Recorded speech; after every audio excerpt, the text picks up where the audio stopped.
কোটা সংস্কার আন্দোলনকে ঘিরে চলা সংঘাত সহিংসতা থেমে গেলেও ক্ষয়ক্ষতি কেবলই বাড়ছে।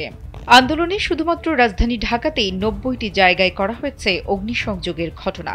এর মধ্যে বেশিরভাগ ঘটনা ঘটেছে পুলিশের অবস্থান ও তাদের স্থাপনা ঘিরে। নাশকতা থামাতে গিয়ে নিহত হয়েছেন পুলিশের বেশ কয়েকজন কর্মকর্তা। এছাড়া যারা আহত হয়ে চিকিৎসা নিচ্ছেন তাদের বেশিরভাগ সদস্যই ভুগছেন মাথার আঘাতে। রাজারবাগ পুলিশ হাসপাতাল ছাড়াও ঢাকা মেডিকেল কলেজ, সোহরাওয়ার্দী সহ অন্যান্য হাসপাতালে এখনও চিকিৎসা নিচ্ছেন অনেক পুলিশ সদস্য। এদিকে ফায়ার সার্ভিস ও সিভিল ডিফেন্স আগুনের ঘটনাগুলো বিশ্লেষণ করে বলছে, সারা দেশে ১১৩টি আগুনের ঘটনার মধ্যে ৮৯টি ঘটনায় পর্যাপ্ত নিরাপত্তা না পাওয়ায় এবং আন্দোলনকারীদের বাধার মুখে তারা সঠিক সময়ে যেতে পারেনি। একমাত্র ওয়ালটন এসি দিচ্ছে ১ বছরের রিপ্লেসমেন্ট গ্যারান্টি এবং কম্প্রেসারের ১০ বছরের গ্যারান্টি। ফলে আগুন নেভাতে গিয়ে সংস্থাটির ১০টি গাড়ি ভাঙচুর এবং ৪টি গাড়িতে ভাঙচুরের পর করা হয়েছে অগ্নিসংযোগ। এসব ঘটনায় তাদের ১৮ জন কর্মী মারধরের শিকার হয়েছেন।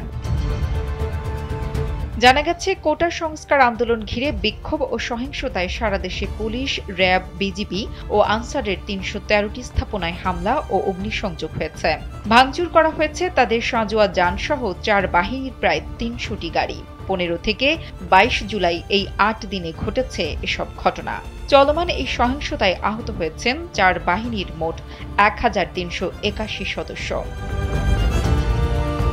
পুলিশ সদর দপ্তর সূত্রে জানা গেছে, দুর্বৃত্তদের হামলায় ১১১৭ জন পুলিশ সদস্যের মধ্যে ১৩২ জন গুরুতর আহত হয়েছেন। হামলার শিকার হয়ে মৃত্যু হয়েছে ৩ পুলিশ সদস্যের। এদের মধ্যে নারায়ণগঞ্জের পিবিআই-এর কর্মরত এসআই মাসুদ পারভেজ রাজধানীর বনশ্রী এলাকায় দুর্বৃত্তদের হামলার শিকার হন। তাকে রাজারবাগ পুলিশ হাসপাতালে নেওয়া হলে চিকিৎসকরা মৃত ঘোষণা করেন। অন্যদিকে গিয়াসউদ্দিন নামের এক পুলিশ সদস্যকে যাত্রাবাড়ি এলাকায় পিটিয়ে হত্যা করা হয়। এছাড়াও টুরিস্ট পুলিশের এএসআই মুক্তাদিরকে হত্যা করা হয় রামপুর থানা এলাকায়। নুসরাত জাহান কলি, কালবেলা।